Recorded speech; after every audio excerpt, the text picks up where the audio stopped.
Bienvenue à ce podcast La famille sans dessus-dessous. Alors, je m'appelle Jenny, je suis intervenante communautaire famille à la Éphémère. C'est moi qui vais animer avec vous aujourd'hui avec Hélène Corneau, intervenante à l'éphémère aussi également. Donc, le sujet qu'on va aborder aujourd'hui, c'est les finances après la séparation ou lors d'une recomposition. En fait, on a nos deux invités, Vanessa Bouchard et Simon Tremblay de chez Mallette. Allô? Bonjour tout le monde. Oui, bonjour. Dans le fond, on a choisi ce sujet-là aujourd'hui car c'est très important d'être au courant lors d'une séparation ou lors d'une recomposition de ce que ça va affecter dans nos finances. Donc aujourd'hui, on va commencer avec notre fameuse question qu'on aime beaucoup poser. C'est quoi pour vous une famille? Vanessa, j'ai le goût de commencer par toi. C'est quoi pour toi une famille? Une famille, c'est naturel, j'aurais le goût de dire. Naturel, puis de l'amour inconditionnel. Donc, c'est les deux mots, je trouve, qui déterminent beaucoup, qui décrivent beaucoup une famille. Vraiment, là, des moments naturels, des moments où on est soi-même. Puis, qu'il y a toujours de l'amour inconditionnel qui ressortent de la famille. Ben, pour moi, une famille, on a tendance à penser d'emblée une famille, il faut avoir des enfants, des parents. Mais pour moi, que j'ai une conjointe puis j'ai pas d'enfants, mais je considère quand même que je suis une famille. Tout d'un fois, on dit un couple, mais moi, je considère qu'une famille, ça partit qu'il y a de l'amour entre deux personnes, puis après ça, les enfants, ou si t'as juste un chien, c'est une famille aussi, tant que moi. Fait que c'est ça. De l'amour. L'amour entre deux personnes, puis après ça, avec des enfants ou pas d'enfants. Super, merci. C'est beau. C'est tellement bien dit. Oui, vraiment. Alors, d'entrée de jeu, c'est quoi les règles qui déterminent le moment d'une séparation ou d'une recomposition? Oui, dans le fond, une séparation, ça survient quand on n'est plus en relation conjugale pendant au moins 90 jours. Donc, c'est là que le moment là, de la séparation, on peut dire qu'on est officiellement séparés, donc on n'est plus conjoint de fait. Puis une recomposition, tu deviens là, conjoint de fait lorsque ça fait plus de 12 mois que tu es en relation conjugale avec une personne ou que tu deviens le père ou la mère là, d'un enfant. Donc, on dit souvent être en relation conjugale, c'est rester à la même adresse, mais c'est pas toujours le cas. Il y a plein d'autres facteurs. Tu peux avoir une relation conjugale sans même avoir une même adresse. Tu peux avoir deux adresses différentes et être quand même considéré comme en relation conjugale. Fait que, on va en parler un peu plus loin, là, mais il y en a beaucoup qui conservent deux adresses vraiment pour ça, mais c'est pas d'office qu'on est considéré comme célibataire, même si on a deux adresses. Ah, c'est intéressant à savoir. Vraiment. Parce que, vois-tu, moi, je faisais partie des gens qui pensaient qu'il fallait que tu restes en la même adresse pour être conjoint de fait. C'est vraiment... Bien, c'est ça, c'est un gros point, là. Mais il y a plein de choses qui peuvent être regardées. Tu sais, le partage du toit, les rapports personnels, les rapports sexuels, les services rendus, les activités sociales, comment la société te perçoit. Tu sais, c'est plein de critères, plein de choses. C'est une question de fait, dans le fond. Fait que si t'es en couple sur Facebook, t'es en couple. Mais pour vrai, le gouvernement pourrait arriver, puis il pourrait étudier plus, puis il voit que t'es en couple sur Facebook, ou si, mettons, t'as un compte conjoint, vraiment, c'est des traces qui parlent. Ouais. Ah, ouais. Ils iront pas juste aller voir dans ta chambre à coucher si... Mais les traces que tu fais... Mais des fois, le gouvernement, ils sont pas pires. Mais regarde, ça sort d'un truc, là, ici, là. Rapport personnel et sexuel, là. C'est écrit ça formellement. Fait que... C'est... à voir comment ils vont valider ça. Ouais, c'est rendu là, ça leur appartient. Puis, tu sais, comme Vanessa a dit aussi, là, vraiment avoir un enfant, des fois, on pense que c'est encore une... Aussitôt que tu as un enfant avec ton partenaire... Pas de 12 mois, là. Ouais, oui. Ça, c'est effectif. C'est instantané. La journée de l'accouchement. Puis là, il faut que tu prouves, en fait, si t'es pas avec, il faut que tu prouves que t'es pas avec. C'est ça? Oui, bien, si la personne ne sont vraiment pas... Il y a eu un accident, mettons. Là, puis, ouais. OK. Ah, c'est vraiment intéressant. Vois-tu, on va apprendre plein de choses, nous aussi. C'est marrant. C'est merveilleux. Dans le fond, c'est quand qu'on doit faire les changements fiscaux après une séparation, une recomposition, justement? Les changements d'état civil, il faut qu'ils se fassent le plus rapidement possible. On dit dans le mois suivant le changement. Pourquoi? On va en parler plus tard aussi, là, mais côté financier, tous les impacts fiscaux, il faut informer le gouvernement de notre changement parce qu'il peut avoir beaucoup, beaucoup de répercussions fiscales, financières qui en découlent aussi. Là. Fait que dans le mois suivant, on informe le Revenu Canada puis Revenu Québec des changements. Il faut que ça soit fait le plus tôt possible, en fait, là, pour être sûr de ne pas se faire prendre les doigts, comme on dit. C'est ça. Quand il y a une séparation, il faut attendre 90 jours, là, évidemment. Là, parce que, si on a ça fait 30 jours qu'on n'habite plus ensemble, exemple, puis qu'on n'a plus de relation conjugale, ben là, c'est pas considéré comme séparé. Il y a le règle du 90 jours, mais il faut quand même informer le plus tôt possible, une fois que c'est confirmé la séparation. Parce que si t'attends, tu peux continuer à recevoir des crédits. Puis là, si tu le fais maintenant un an après, ben là, ils vont tout aller rechercher les crédits que tu n'avais pas droit. Puis là, c'est là que ça commence à faire mal avec les intérêts. Puis tout ça, on en voit des fois là, qui attendent un rapport d'impôt pour se déclarer. Puis là, ça, c'est effectif. Là, C'est rétroactif. c'est rétroactif. Puis ils vont tout rechercher les montants que tu avais reçus puis que tu ne devais pas avoir. Ouais, ça fait mal, ça. C'est une mauvaise surprise. Ouais, c'est ça. Effectivement. Exact. Fait que le plus tôt possible, quand t'es. c'est ça. Le plus tôt possible, c'est ça que t'es. On fait ces changements. Quand on est décidé, quand la décision est prise, finale, il faut le dire. C'est en plein ça. Peu importe la décision, en fait. Ouais. Super. Sinon, On est mieux d'être transparent. Au pire, on appelle pour rien. Ils vont nous dire rappelez dans un mois. En tout cas, On va le savoir. Oui, c'est ça. Effectivement. Sinon, au niveau fiscal et financier, c'est quoi les impacts d'un changement de statut? c'est encore moi qui parle, qui a les débuts, mais parce Ben que non, moi, je c'est fais bien plus la correct. portion fiscale, puis je fiscalise chez Mallette, c'est pour ça, puis Simon, il est plus du côté des finances. Donc, quand il y a un changement de statut, quand on passe de célibataire ou, mettons, monoparental à conjoint de fait, bien là, c'est là que nos déclarations fiscales doivent être faites ensemble. Donc, ça peut apporter certains avantages, comme le transfert de certains crédits, mettons, si on a des revenus pas suffisants pour utiliser nos crédits non remboursables. Mais il y a beaucoup de points plus négatifs, en tout cas des pertes financières, je pourrais dire, liées au rapport d'impôt qui découlent là, d'un changement de statut de célibataire à conjoint de fait. Puis c'est là aussi que le concept de revenus familiaux prend tout son sens. Parce que quand on devient conjoint de fait, bien là, il y a beaucoup de crédits qui sont calculés, puis même les allocations là, qui sont calculées en fonction des revenus familiaux. Donc, c'est là que tout le concept là, prend tout son sens. Je peux passer un peu en rafale certains crédits. Là. Il y en a plein, d'après moi, que vous avez déjà entendus. Puis, c'est quoi l'impact là, quand on a un changement de statut? Premièrement, le crédit personne à charge. Les parents le connaissent. Bien, les parents qui respectent les conditions du crédit parce qu'il ne faut pas avoir de conjoint, il faut tenir un établissement autonome, il faut louer une maison ou il faut être propriétaire d'une maison. Puis, il faut aussi avoir un enfant entièrement à charge à un moment de l'année. Donc, un parent qui a ses enfants une partie de l'année peut bénéficier de ce crédit-là. Puis si les deux parents rencontrent les conditions puis qu'ils ont 2 enfants, bien, ils peuvent se prendre chacun le crédit. Mais c'est un seul des 2 parents peut prendre ce crédit-là par rapport à un enfant pour une année donnée. Là, c'est peut-être technique pas mal. Mais ça, Ouais. Non, mais c'est ça, on correct. le voit souvent aussi, Ouais. des fois, les rapports d'impôt, des fois, les 2 parents sont en chicane un peu, puis ils ont 2 enfants. Puis là, il faut qu'ils s'entendent pour dire, malgré la chicane, c'est des bons montants, ces crédits-là, il faut qu'ils s'entendent au moins pour dire, ben gars, moi, je prends Un des deux, puis le toi, petit tu prends gars, l'autre, puis toi, tu c'est prends ça. la petite fille, Exactement, s'ils respectent les Ouais, conditions. c'est ça, les deux s'ils n'ont pas d'autres si les deux conjoints. sont séparés, exactement. Mais Exact. tu sais, des fois, on a de la misère à soutirer ça, les informations des clients, ben, tu sais, là, peu importe, une personne ne peut pas prendre 2 enfants à charge. C'est au Ok. maximum une personne. Fait que là, attendez-vous au moins là-dessus. Là, ça pénalise personne, là, avoir un enfant à charge chacun. Là. Mais il faut que tu sois monoparental, je comprends bien. Oui. Si tu es recomposé, ça, tu n'y as pas le droit. C'est à un moment de l'année. Donc, si tu deviens avec un conjoint au 31 décembre, mais tu as été à un moment de l'année où tu as respecté les conditions puis tu n'as pas eu de conjoint, tu avais un établissement, tu respectes toutes les autres conditions, là, tu peux y avoir droit. Ah, c'est quand même... C'est ça, c'est pas au 31 décembre. Ah, C'est C'est sûr que, c'est ça. C'est sûr que les gens, des fois, ils en bénéficient puis ils le savent plus ou moins parce que c'est la personne qui fait leur rapport d'impôt là, qui s'est informée de leur situation puis qui les a appliqués. Mais c'est quand même intéressant de fait. savoir parce que, exemple, que tu as 2 enfants puis que les 2 parents respectent les conditions, bien, ils pourraient en prendre chacun un. tu sais. Oui, effectivement. Ben, c'est le genre de ces petits crédits-là. Ben, je dis petits parce que c'est des moments précis. Il y a tellement peu de monde qui sont au courant que ça existe.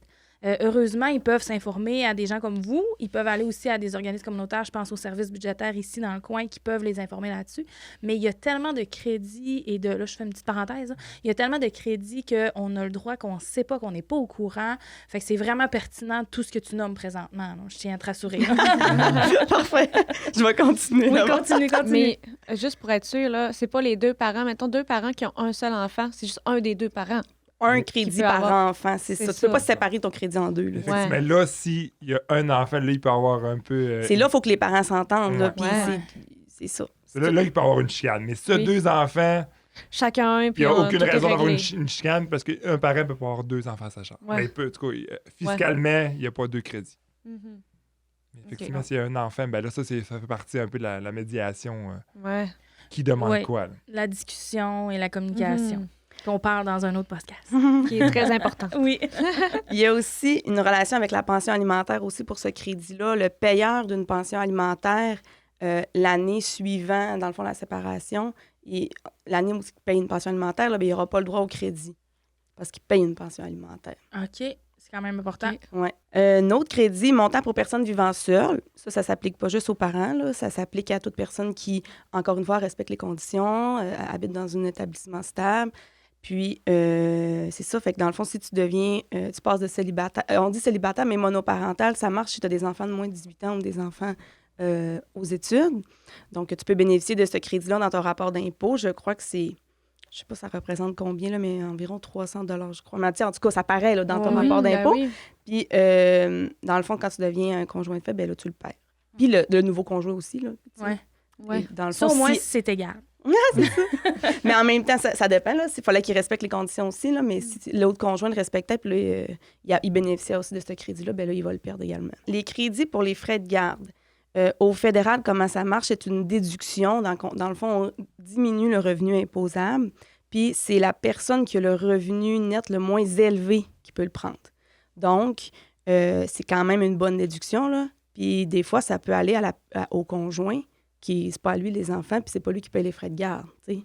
Fait que c'est l'autre qui a une déduction. Exemple, qu'on déduit 8 000 dans le rapport d'impôt, puis puis il a gagné 50 000, bien là, il s'impose sur 42 000. Ça fait quand même une bonne différence. Là. Effectivement.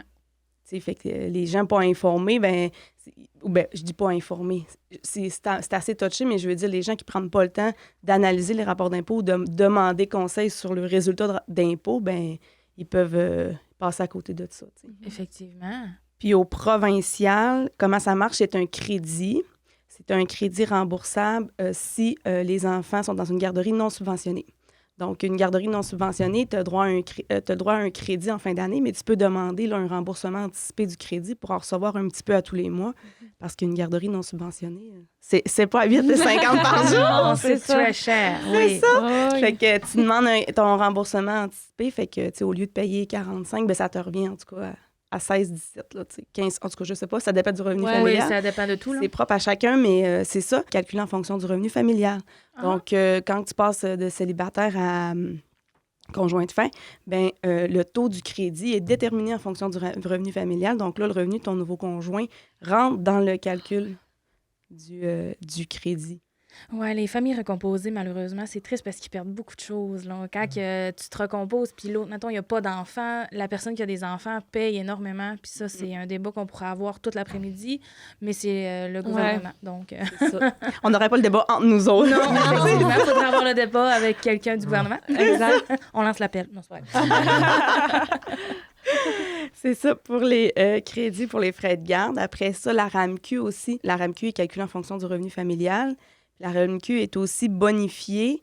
Je veux dire, c'est bonifié pour les parents monoparentaux. Ils payent moins de RAMQ. Ils ont comme un... Je me rappelle plus comment. C'est une déduction. Okay. Ils ont une déduction dans le calcul. En tout cas, c'est un peu technique, mais fait que là, quand tu n'es plus considéré comme monoparental, ben là, tu n'auras plus droit à cette déduction-là dans ton calcul de RAMQ.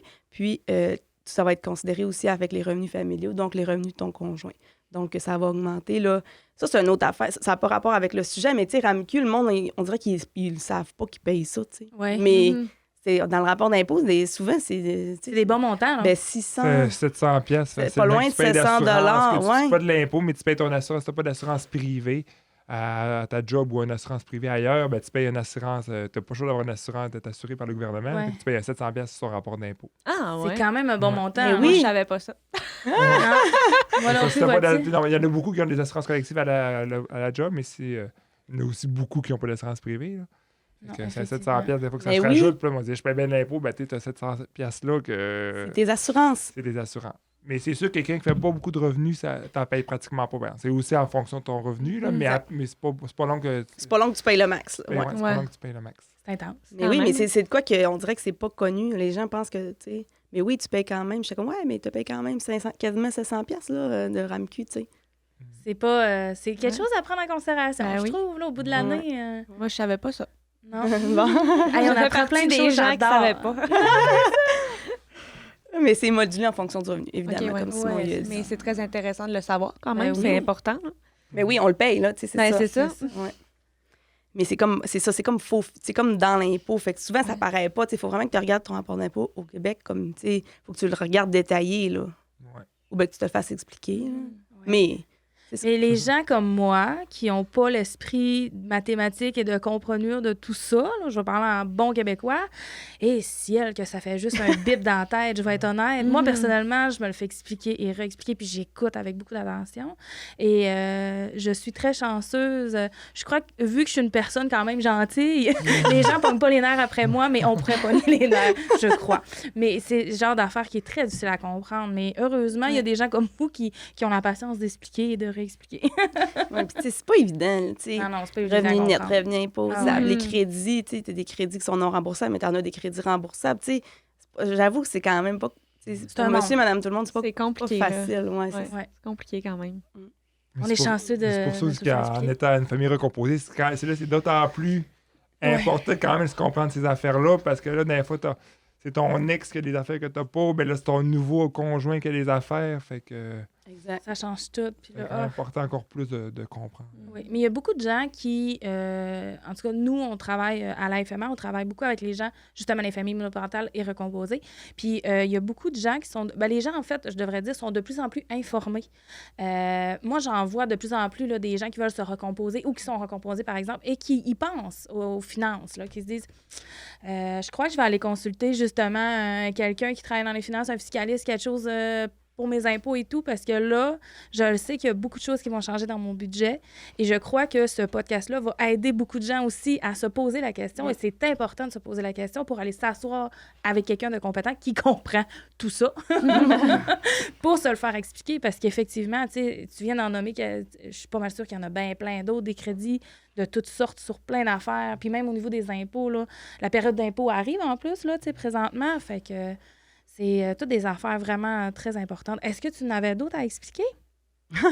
Ben, j'en aurais plein, mais non, mais je peux finir avec peut-être crédit TPS Solidarité. Oui. Celui-là, il est quand Oui. même connu là, de beaucoup de personnes. Celui-là aussi est calculé en fonction des revenus familiaux. Donc, c'est une autre affaire là, qui peut impacter. Puis c'est aussi calculé à partir de l'union, c'est un seul crédit par déclaration. Là. Fait que, à la minute que tu as un changement là, puis que tu reçois ces crédits-là aussi, c'est important que tu aies des enfants ou non. Là, c'est important d'informer pour recevoir le bon montant pour que ça se corrige. Entre autres pour le crédit TPS, là, pour que ça se corrige tout de suite, là, pour pas que tu doives rembourser des montants à la fin de l'année quand tu déclares que tu es en conjoint de fait. Oui, j'ai dû rembourser quelques montants. Mais c'est ça, quand tu le sais pas, c'est des choses qui arrivent, c'est pas grave. Quand tu l'as pas planifié, ben, ça fait trop dans le budget. Là, Ben tu sais. oui. Oui, Certainement. effectivement. Merci beaucoup pour toutes ces précisions-là. Je suis pas mal sûre qu'on aurait pu en parler encore des heures. Si j'ai des allocations, est-ce que le salaire de mon nouveau partenaire peut influencer le montant que je vais avoir? Oui. C'est la suite. Mais oui, On c'est vient ça, d'en la parler suite. un peu. Mais comment ça fonctionne, c'est que l'allocation famille, comment c'est calculé, ça dépend du nombre d'enfants. Ça dépend si les enfants vivent avec toi, s'ils sont en garde partagée. C'est calculé aussi en fonction du revenu familial, puis de la situation conjugale. Donc, c'est sûr que s'il y a un changement, bien, tes allocations là, sont sujets à changer aussi.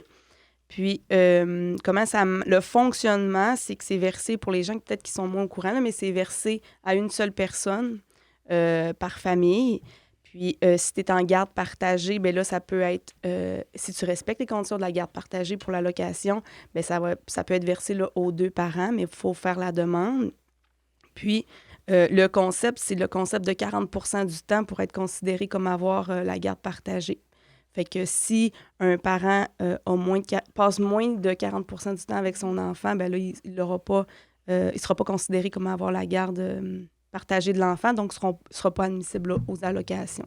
Je tiens à rajouter que le 40 % du temps, ça doit être annuel et non OK par semaine. Je donne un exemple. Exactement. Parce qu'il y a Pas par beaucoup de gens- mois. Ouais, exactement. c'est Il y a ça. beaucoup de gens qui disent « Ah, mais par mois, je l'ai plus que 50 % du temps. » Oui, mais dans l'année, tu l'as combien de pourcents du temps? Je trouvais que c'était une précision quand même... Je fais du pouce sur ce que tu as dit. C'est parfait. Justement. Oui, vas-y. Non, vas-y, J'avais un exemple, tu sais, qu'il y en a, on le voit souvent, là, une fin de semaine sur 2. Mettons qu'un des parents a un enfant une fin de semaine sur 2, puis mettons 2 semaines à l'été, puis une semaine à Noël, mettons, ben en tout, ça fait juste 93 jours à peu près par année, excusez-moi. Donc, 25 du temps qu'il est avec, ça fait que c'est moins de 40. Fait que tu n'es même pas considéré comme avoir la charge de ton enfant pour les allocations. Là. Ah, quand même. OK, c'était même pas considéré? Ben si tu as 25 tu as moins de 40. Ah, ouais, OK, c'est à ce point-là. Parce que je sais que pour avoir la garde partagée, il faut que ça soit. Ça peut être 40-60 pour être considéré comme garde partagée. Oui. Au niveau, là, je parle, mettons, avocat et garde et tout. Là. Mais vous aussi, c'est ça? Pour les allocations. OK, c'est Oui, ça. c'est Ben ça. oui, je dis vous, Mais parce c'est que le là, même- on parle d'allocation. Là. C'est ça. C'est la même chose que tantôt. Là. C'est Ah, vraiment. ouais. Ouais. Fait que, tu sais, Ah, si OK. tu peux pas avoir tes allocations si tu as tes enfants juste une fin de semaine sur 2. Là. Parce Ben, que si ça t'as va de. 25 dans l'année, C'est ça, en bas de faut que 40. t'aies en- OK. C'est ça, exact. Faut que tu aies en haut de 40 c'est quand même important à savoir. Mon Dieu, j'aime ça, on apprend plein de choses. Mais tu sais, au niveau de la recomposition, mettons, là, que moi, j'ai des enfants, puis je me recompose avec Hélène qui a des enfants aussi. Les allocations, ils vont à moi ou à Hélène? Tu sais, comment ça fonctionne, ce côté-là? Bien, vous avez les allocations. C'est calculé par revenu familial, mais là. On a tous les deux des enfants. Là, c'est complexe comme question, hein? Ben là, ça demeure que, tu sais, vous avez chacun des enfants. Là. Fait que là, je sais pas si D'après moi, c'est en toute Discrétion. toute discrétion, mais d'après moi, si vous allez avoir l'allocation pour 4 enfants. C'est juste si que- c'est OK, vraiment, sont faut vraiment s'informer. Mais ça va être calculé sur le revenu votre Ouais. revenu Revenu familial familial. à vous deux. Là, Mais on va avoir quand même les 4 enfants qui sont À notre charge. Ils sont à votre charge. puis qui sont Ouais. considérés dans cette allocation-là. Ouais. OK. Fait que si je comprends bien, peu importe la situation, c'est important de s'informer et de faire les changements. Toujours, exactement. Puis sur le site, là, tu sais, aussi ne pas avoir peur d'aller un peu fouiller sur Oui. Internet. Tu sais, on a accès, on va bien sur Facebook puis sur Instagram, mais tu sais, sur Google, là, puis sur Retraite Québec, puis parce que Retraite Québec, c'est eux autres qui administrent là, l'allocation du Québec. Puis il y a tout, là, c'est relativement clair, là, c'est quoi, qu'est-ce que tu fais si là, tu te sépares puis que tu recevais pas l'allocation, mais tu considères que tu peux l'avoir parce que tu as plus de 40 du temps, mettons, que tu es avec ton enfant, ben vas-y, là, tu sais. Puis nous, on suggère beaucoup aux gens, oui, c'est long, oui, il faut prendre le temps, mais appelez Revenu Québec, appelez Revenu Canada, parce que c'est pas tout le monde qui est à l'aise avec les Internets et on comprend tout à fait, mais de téléphoner, de parler avec quelqu'un pour poser ses questions, être bien informé, c'est tellement important. Puis nous, c'est quelque chose qu'on suggère énormément aux gens. Tu sais pas ta situation, qu'est-ce que tu peux avoir, faut que tu fasses tes changements, appelle, ça va. Oui, ça va être plus long, effectivement, parce qu'il y a toujours du temps d'attente, ça reste le gouvernement, mais tu vas être bien informé, tu vas être répondu adéquatement. Oui, parce que Exactement. normalement, le monde là-bas, ils te recommandent quand même des affaires et ils sont super Oui, puis ils sympathiques. prennent le temps de répondre. C'est Ah ça. oui, exact. Ils vont oui. t'aider. Tu peux pas pogner un moins sympathique, là, mais en temps normal, ils sont tous sympathiques. Oui. Ouais. Il faut que Effectivement. tu dois attendre, mais ça vaut la, ça vaut la peine d'attendre. Ah oui, totalement, effectivement. Est-ce qu'on doit gérer ses impôts comme on gère le budget familial? Hey, c'est encore Vanessa, celle-là. C'est vrai, je t'ai su, gars, je t'ai regardé, je t'ai dit c'était toi. Non, mais là, vous allez pouvoir... on en a parlé un petit peu. Dans le fond, c'est surtout... Je dis ça parce que, exemple, on a parlé, là, si le conjoint avait le droit à la déduction pour frais de garde dans son rapport d'impôt, puis que la conjointe, que c'est à elle, ses enfants, par exemple, puis que là, c'est recomposé, bien, si elle ne fait pas analyser son rapport d'impôt, elle se fait pas expliquer son rapport d'impôt, puis dire c'est quoi là, l'impact, par exemple, des enfants dans le rapport d'impôt des nouveaux conjoints ensemble, bien, elle ne saura pas que lui a bénéficié puis qu'il a reçu X dollars de plus là, en remboursement ou qu'il a payé X dollars de moins en impôts, bien, elle ne le saura pas. Fait que, tu sais, c'est lui qui a bénéficié de ça, mais tandis que ça aurait... En tout cas, c'est elle qui a payé les frais de garde, fait que c'est elle qui devrait en bénéficier. Fait que même principe pour les frais médicaux. Tu sais, les frais médicaux, par exemple, c'est au fédéral qui sont dans le revenu. Les frais médicaux au fédéral ne sont pas calculés en fonction du revenu familial, mais ils apparaissent dans le revenu du conjoint dans la déclaration du conjoint qui a le moins de revenus. Ça veut dire que c'est le même principe. Si madame a payé 5 000 $ de frais médicaux, mais que c'est monsieur qui a le moins de revenus, bien là, c'est lui qui va bénéficier du crédit pour frais médicaux dans son rapport d'impôt. Mais, tu sais, c'est tout elle qui a payé les frais médicaux. Ah, c'est important. Tu sais, fait que c'est important de poser des questions sur notre rapport d'impôt, surtout dans ces situations-là où ce qu'il peut y avoir peut-être de l'inégalité là, de qui bénéficie des crédits, des avantages versus qui paye là, ces trucs-là. C'était un peu dans ce sens-là que je répondrais à la question. Ben c'est parfait. C'est très intéressant. Oui, tout à fait. Et qu'est-ce que les gens oublient toujours de faire au niveau fiscal? Niveau fiscal, ma dernière question. On en a parlé encore beaucoup, mais s'informer, puis ne pas hésiter. Si on a un changement de statut, on le cache pas. Il faut être transparent parce que les autorités ils ont accès à plusieurs informations, puis vaut mieux tout être droit que de se faire pogner par après, puis que là, devoir des sommes faramineuses. Oui. Fait que je pense que la transparence, puis c'est mieux ça vaut mieux être droit, dans le fond, dans ce qu'on déclare puis dans ce qu'on fait. Surtout au niveau financier. Exact. Puis c'est pas mal ça. Les allocations aussi, là, peut-être un petit truc. On peut aller il y a des calculateurs en ligne pour les gens un peu plus familiers avec l'Internet. Il y a des calculateurs en ligne qui nous permettent de voir c'est quoi l'allocation qu'on va recevoir, tant au fédéral qu'au provincial. Fait qu'exemple qu'on a on envisage, mettons, une recomposition, bien là, on peut aller faire des tests, mettons, avec le revenu du nouveau conjoint, tout ça, ça va ressembler à quoi? Fait qu'on peut se prévoir avant même d'avoir la décision, de Retraite Québec, par exemple. Là, Ben oui, c'est important. Ben oui, c'est ça. Fait on est capable de se gérer dans notre budget là, en ayant fait des calculs préalables, là, au moins pour se donner une idée de c'est quoi les pertes qu'on va avoir là, si on se recompose. Pas avoir de mauvaises surprises. Ouais. On aime ça. Puis pour faire du pouce sur ce que tu dis, j'ajouterais également de vraiment faire affaire avec des experts ou du moins de faire un vrai calcul pour la pension alimentaire. Si tu dois en payer une ou en recevoir une, parce que ça aussi, comme on disait tout à l'heure, c'est rétroactif jusqu'à 3 ans, si je ne me trompe pas. Je suis pas mal sûre de mon information, donc je me permets de le dire. Puis ça peut être une très, très mauvaise surprise également si jamais Revenu Québec ou Revenu Canada décident de faire des enquêtes. Ils sont très bons là-dedans. Donc, il faut vraiment, vraiment faire attention. Moi, c'est quelque chose que moi puis Jenny, on dit énormément à beaucoup de gens. Même si tu t'entends au niveau de la séparation, même si tout est beau, que tu dis que la garde est partagée, faites quand même le calcul. Sur les internets, c'est très facile également. Les sites sont bien faits.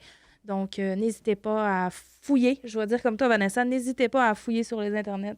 Ou on appelle. Il y a plein de numéros où ce qu'on peut appeler. Merci. Qu'est-ce qu'on peut faire pour se protéger financièrement? Oh, là, c'est à moi. Là. Yeah! Tout d'abord, le point de vue aussi, lorsqu'on au moment de la séparation, ben, tu sais, des fois, c'est sûr que c'est pas le fun, puis on a hâte de séparer. Puis des fois, on peut faire des achats un peu impulsifs. Tu sais, mettons, il faut tout racheter en double. Ben, moi, ce que je peux conseiller, c'est peut-être aller habiter chez un ami, chez un parent, parce que, tu sais, exemple, si tu veux t'acheter une maison, ben là, tu sais, normalement, quand on ajoute une maison, on peut prendre un an avant de fouiller une maison. Oui. Mais quand tu es séparé, on peut faire des achats rapidement. Puis des fois, le monde le sache. Quand tu es séparé, ils vont dire, lui, là, il vient de se séparer, il va acheter à n'importe quel prix. Là. Mm-hmm. Fait que, tu sais, ça peut être un peu prendre le temps, un peu prendre du recul qu'on vient de se séparer avant de faire des actions trop vite. Sinon, vraiment, pour se protéger financièrement, vraiment pour éviter tout un peu avoir à gérer ça au niveau de la séparation, bien, on appelle ça un contrat de vie commune. Oui. Ça peut-être qu'ils vont en parler peut-être aussi de la médiation, mais ça, c'est vraiment important. C'est que justement, ça peut paraître intense, parce que quand tu n'es pas marié, quand tu es marié, tu as un contrat de mariage. Oui. Fait que tout rentre là-dedans. Tout rentre là-dedans, fait que ça, c'est bon. Mais quand tu n'es pas marié, si tu te sépares, ben là, peu importe qui a la maison, peu importe. Lui qui a la maison, il part avec tout. Fait que des fois, ça peut pallier à certaines affaires. Puis même si tu n'as pas d'enfant, ben, ça peut aussi quand même vraiment protéger financièrement. C'est ça. Fait que, moi, je recommande vraiment faire un contrat de vie commune. Puis ça a plusieurs aspects là-dedans. Effectivement, ça protège beaucoup les gens. C'est quelque chose qu'on entend souvent parler, nous. Puis oui, c'est recommandé de plus en plus parce que, je veux dire comme toi, là, ça protège. Parce que oui, quand t'es marié, t'es protégé. T'as tout, là, en fait, là-dedans. C'est sûr que qu'est-ce qui était à toi avant mariage reste à toi. Là. Ouais. Mais effectivement, oui, c'est un très bon point à amener. Puis c'est ça. Puis quand on est en couple, tout va bien. Oui, on pense pas à ça. Ça fait un peu intense d'arriver au souper et de dire Hey chérie, il faudrait faire un contrat de vie commune. Là, mais c'est important. Quand ça va mal, là, il est trop tard pour faire ce contrat-là. Effectivement. C'est un peu comme les testaments. Oui. Tu dis, je suis en santé, tout va bien. Mais c'est fait. C'est important. C'est important. On ne sait pas quand la roue peut tourner. Là. Effectivement. Puis tu sais aussi, au moment, quand on est en couple aussi, c'est à regarder ses affaires avec son partenaire. Tu sais, des fois, un des cas les plus... un meilleur exemple que je peux donner, c'est que des fois, c'est le conjoint qui, lui, il paye l'hypothèque, il paye le capital, puis après ça, la conjointe, elle paye les dépenses courantes, l'épicerie, le câble, tout ça. Puis à la fin, quand ils se séparent, ben elle a toujours payé des dépenses Ouais, plus rien. qui rapportent rien. Fait que c'est un peu ça aussi qu'on est en couple, ben, de regarder comme il faut vraiment si tes dépenses sont équitables envers les deux. Là. Oui, tu payes peut-être, là, tu débourses le même montant, mais il y en a qui restent de quoi à la fin. Là. Oui, effectivement. Fait que c'est vraiment une bonne selon, c'est ça. Regardez, puis le pourcentage, des fois, si quelqu'un qui fait un couple qui fait 100 000 puis 50 000, ben t'es peut-être pas correct de payer 50-50 non plus. Faut y aller avec selon ce qu'on est à l'aise aussi. C'est ça. Vraiment avoir une discussion sur les finances, c'est tabou un peu en couple, les discussions sur les finances, mais Tellement important. pas être gêné d'en parler. Effectivement. Un souper aux chandelles, ça fait toujours, ça passe Ouais, bien. oui. Tout passe bien. T'amènes le fiscaliste avec nous. J'ai invité un ami, puis il va arriver avec quelques papiers. Exactement. C'est bon. On va avoir une belle petite conversation relax. C'est ça, tu vas voir, ça va être bien, bien doux. Sinon, pouvez-vous nous raconter une situation loufoque relative à un changement de statut? Dans le fond, une situation loufoque, est-ce que ça nous a déjà arrivé au bureau? Peut-être, probablement, mais c'est une affaire qu'on entend peu parler, c'est la bigamie fiscale. Bigamie, on entend souvent inventer la polygamie, la bigamie, avoir deux partenaires, ce qui n'est pas permis vraiment au Canada, là, vraiment légalement d'avoir deux partenaires, là. Mais fiscalement, ça se peut. Puis on voit souvent ça. Le cas le plus fréquent là, qu'on peut voir, c'est quelqu'un, mettons, une personne, son conjoint ou son mari, peu importe, il fait de l'Alzheimer. Là, il est placé, mettons, en maison, maison de soins palliatifs, plutôt un CHSLD. Oui. Puis là, le conjoint, c'est pas parce que... C'est juste que là, il n'y a plus de relation avec lui, fait que c'est une nouvelle conjointe. Mais il est toujours marié avec la personne qui fait de l'Alzheimer. Puis là, il y a un nouveau conjoint de fait parce qu'il habite avec elle. Tout ça. Fait que là, fiscalement, ben, tu te ramasses avec deux conjoints. Puis là, c'est pas une mauvaise chose comme j'ai lu un peu là-dessus là, aujourd'hui parce que ça te permet d'avoir des crédits d'impôt un peu en double. Tu peux avoir les frais médicaux de madame qui était au CHSLD puis avoir les crédits d'impôt des frais médicaux de ta nouvelle conjointe. Plusieurs principes de même, mais c'est un peu... C'est particulier, mais c'est drôle. Ouais, c'est ça. C'est parce que quand t'es séparé et t'étais marié, ben t'es pas divorcé. T'sais. Ouais, c'est ça. C'est drôle, je connais une situation comme ça. Mais c'est ça, c'est... Fiscalement, t'es considéré comme avoir deux partenaires, deux conjoints. Donc, au niveau financier, ça apporte des changements, là. C'est ça. C'est compliqué, traiter des dossiers comme ça. Ben, comme je vous dis, je sais pas si ça m'est déjà arrivé au bureau. Là, OK, c'est quelque chose que vous connaissez. Ouais, mais... c'est un concept international. Mais c'est ça, tu sais. C'est juste, c'est drôle, c'est quand même... C'est sûr que si ça arrive sur notre bureau, on fait des recherches, là, mais il y a toujours des particularités un peu. On a justement des familles recomposées, c'est touché. C'est touché, il faut toujours... c'est ça, t'es Vanessa, moi j'appelle Vanessa, puis... Vous travaillez souvent en collaboration. Elle vient à la rescousse. Oui, c'est ça. Puis c'est jamais pareil d'une famille à l'autre. Fait qu'il faut toujours, même nous autres qu'on est plus habitués d'en faire, ben faut toujours s'informer. On s'informe tout le temps. On n'est jamais certain de tout. Là. Il y a tellement de particularités en impôts qu'on prend rien pour acquis. On valide tous nos trucs. Là. Ben oui, tellement. C'est pour ça que quand on fait votre rapport d'impôt, on vous pose gros de questions. Il ne faut pas être fâché, c'est juste pour... Ben oui, mais c'est important. Il faut savoir toute la situation parce que sinon... Parce que tu l'as dit tout à l'heure, il y a peut-être des crédits qu'on a droit qu'on ne sait même pas. T'sais. Fait que non, c'est important. Vous demandez un crédit que vous n'avez pas droit, puis... des fois, c'est bien beau avoir un beau crédit, mais il peut venir te la rechercher après. Ben oui. Une fois que tu l'as reçu, là, l'argent... T'as le goût de la dépenser. Ça baisse. Super. Non, on la dépense pas, on la place, on fait des placements. Ah oui, c'est important. Tu mets dans le REE de ton enfant. Oui, c'est ça. Est-ce que c'est possible de nous raconter une des pires situations que vous avez vécues au travail? On aime ça, nous autres, des petits potins. Non, c'est pas des potins, là. Mais on va être plate avec notre réponse. Encore là, ça, c'est encore général un peu, mais nous autres, dans le fond... les comptables fiscalistes, on était formés, mettons, pour, calculer les chiffres. Puis, rapidement, moi, je me suis aperçu dans mon travail que il y a beaucoup un aspect humain. Pour quelqu'un qui vient justement exemple, se séparer, ou son mari vient de décéder, ben là, ils viennent voir, puis toi, tu dis, mettons, des affaires que, des fois, ça arrive ça qu'on donne pas des bonnes nouvelles, il faut de l'impôt à payer. Ben, tu sais, là, tu peux avoir quelqu'un dans ton bureau qui Tu pleures. puis vous autres, je connais pas votre formation, mais vous êtes formés là-dedans, Oui. puis On n'est pas pire. On est plus à l'aise. Mais nous autres, oui, je pense que là, on est du monde empathique de base, là, mais tu sais, ça reste que c'est ça. C'est pas des situations faciles, là, tu sais. Faut leur apprendre des mauvaises nouvelles, de payer de l'impôt, puis c'est pas toujours évident. C'est comme dernièrement, il y a quelqu'un qui m'appelait, puis là, il fallait que je fasse dans ce que c'est affaire d'une personne décédée. Puis elle est décédée d'ici un mois, là. Puis là, il m'appelait, puis tu sais, moi, il faut que je dise, c'est les affaires techniques, mais tu sais, j'ai le goût d'arriver puis de dire, on va-tu manger ensemble, on va-tu... Ouais. Ah oui. Mais moi, mon rôle, ben tu sais, oui, c'est d'être empathique, comme je dis, mais tu sais... T'as plus le goût de dire, viens, on va aller prendre un café relax, là, C'est ça repose-toi. que tu commences à défiler les Les tâches à faire. les quasiment. tâches à c'est faire. ça. Tu sais, d'être le comptable plate qui dit, ben, il faut que tu fasses ça, là. Tu sais, j'ai le goût de dire, ben, relax, profite de tes derniers moments. Ben oui, mais ça. On en reparlera tantôt. Là, d'ailleurs. Ouais, c'est c'est ça. Il y a Mais beaucoup tantôt, malheureusement, ça se peut. Ouais, c'est ça. C'est ça. C'est délicat, ben oui. Il y a beaucoup d'humains, tu sais, quand même. Tu sais, c'est ça que des fois, c'est... Comme Simon il dit, on n'est pas formé pour ça, mais il faut apprendre qu'il y a beaucoup d'impôts à payer. Tu sais, c'est pas nous autres qui décident ça. Tu sais, on applique juste la loi, mais c'est ça. Fait que c'est quand même... c'est pas toujours plaisant. Oui, puis on a vu des situations aussi, des clients qui sont fâchés dans le bureau, là. Mais tu sais, nous autres, des fois, c'est super simple. Des fois, il y a des rapports d'impôts qu'on peut sauver de l'impôt. On peut faire plusieurs affaires, mais il y en a des fois que tu rentres juste les chiffres, il n'y a absolument rien à faire, puis il paye un gros d'impôt. Puis là, il comprend pas, mais là, j'ai juste rentré les chiffres. Là, j'ai pas fait grand-chose. Ouais, c'est ça, tout est juste là pour compter et rentrer les chiffres, là. C'est pas toi qui décide à la fin. Puis c'est surtout pas vous qui allez cogner à la porte après pour dire « Tu me dois 5 000 $, on s'entend, hein? Ça donne rien de... Exact. Vous êtes un petit peu... vous subissez un petit peu parfois le mécontentement des gens. Mais on est là pour ça. Là, je dis pas Ouais. que c'est bien correct. Là. Si ça peut passer sur nous autres, c'est bien correct. Vous êtes capable d'en prendre. C'est ça.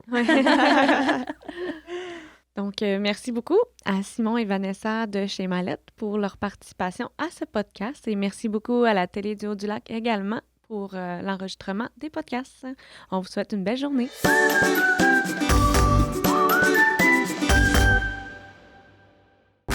Ce balado est produit en collaboration avec la Télé du Haut-du-Lac.